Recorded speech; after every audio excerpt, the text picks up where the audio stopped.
انسانوں میں سب سے بڑا جذبہ، سب سے بڑا موٹیو جنسی ہے۔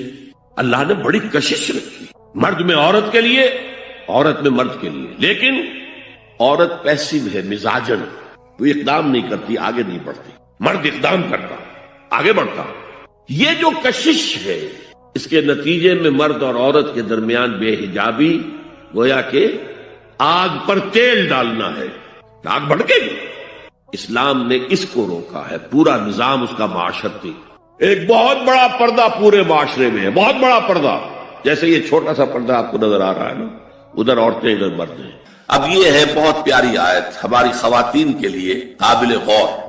نیک بیویاں تو وہ ہیں جو تابع دار ہوں، اطاعت کیش ہوں، مردوں کا کہنا مانے، ان کی اطاعت کرے۔ حافظات للغیب، اور غیب میں ان کے لیے محافظ بنے، ان کے مال کی بھی حفاظت کرے۔ یہ نہیں خیانت کر کے اب شوہر تو گیا ہوا، جو چاہو اس کے مال میں سے جس کو میں جو چاہوں دے دوں، نہیں، یہ اس کا مال جو ہے وہ اسی کا ہے، اس کی خیانت نہیں کرے گی، وہ امانت کے ساتھ حفاظت کرے گی، اور اس کے علاوہ اپنے نفس کی حفاظت کرے گی، اس لیے کہ وہ بھی اب شوہر کی امانت ہے۔ اب اس کا جو بھی جنسی معاملہ ہے وہ اس کے اپنے اختیار میں نہیں رہا۔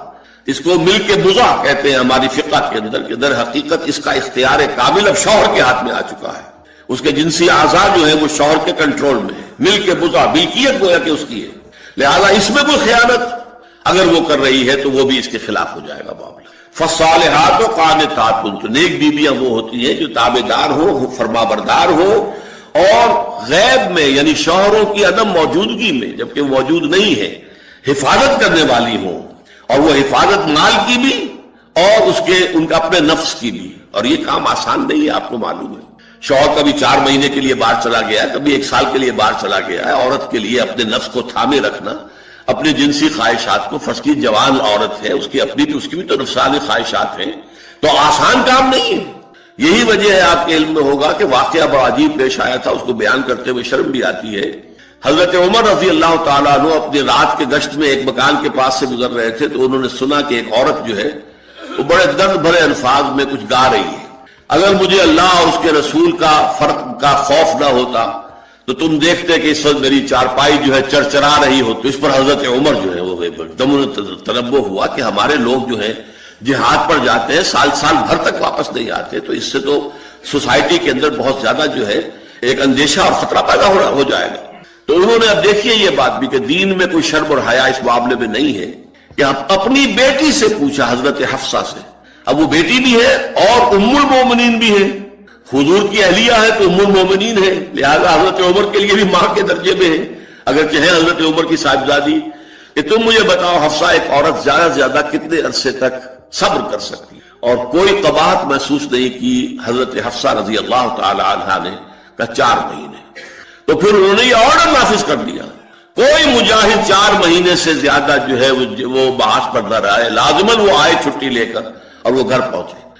آپ اس کی روشنی میں دیکھیے جو کچھ ہمارے ہاں ہو رہا ہے، امارات میں جو لوگ کام کرتے ہیں، سعودی عرب میں کام کرتے ہیں، باہر کے ممالک میں کام کرتے ہیں، جوان بیویوں کو یہاں چھوڑ جائے، پھر جو قصے ہوتے ہیں، جو سکینڈلز ہوتے ہیں، پھر جب وہ شوہر صاحب تشریف لاتے ہیں تو وہ دیور اور بیوی جو ہے مل کر اسے قتل کرتے ہیں، اس لیے کہ یہاں تو دنیا بدل چکی ہے، دیور کی اور بھابھی کے رشتہ کچھ اور ہی بن چکا ہے، لہذا وہ قتل بھی کرتے ہیں، مال بھی سارا لے لیتے ہیں۔ یہ ساری خبریں آپ اخبارات میں پڑھتے ہیں۔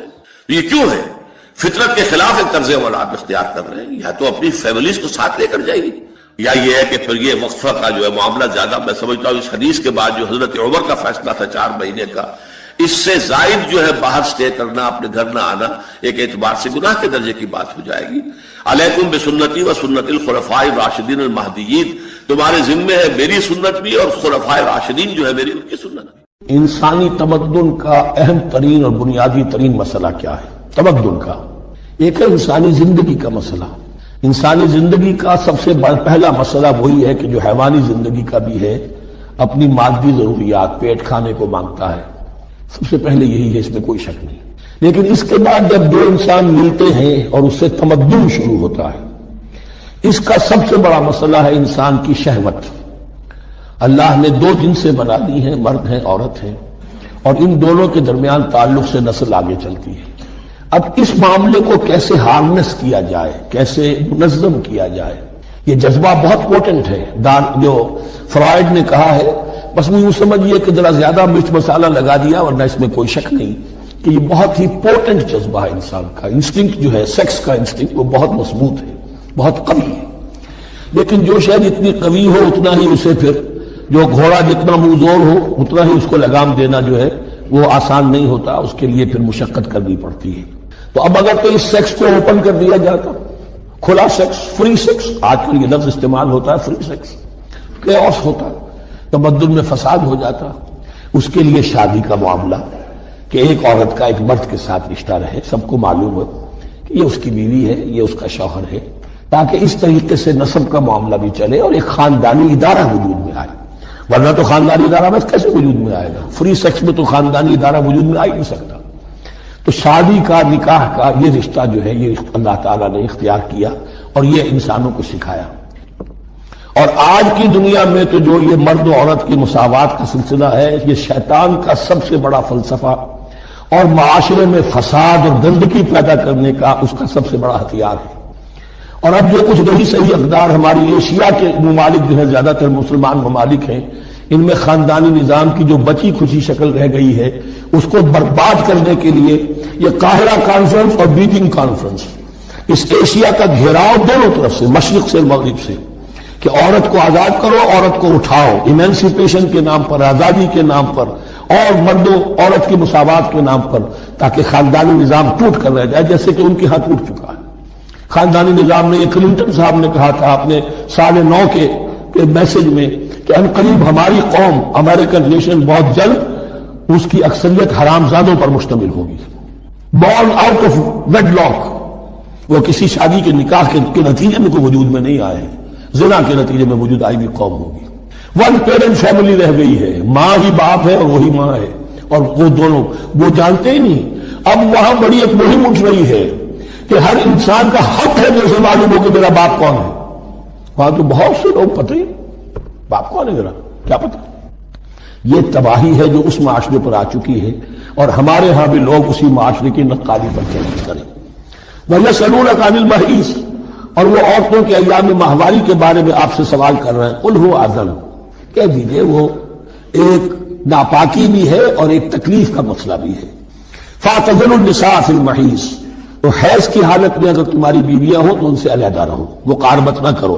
وَلَا تَقْرَبُوهُنَّ حَتَّى يَطْهُرْنَ، اور ان سے مقاربت نہ کرو یہاں تک کہ وہ پاک ہو جائیں.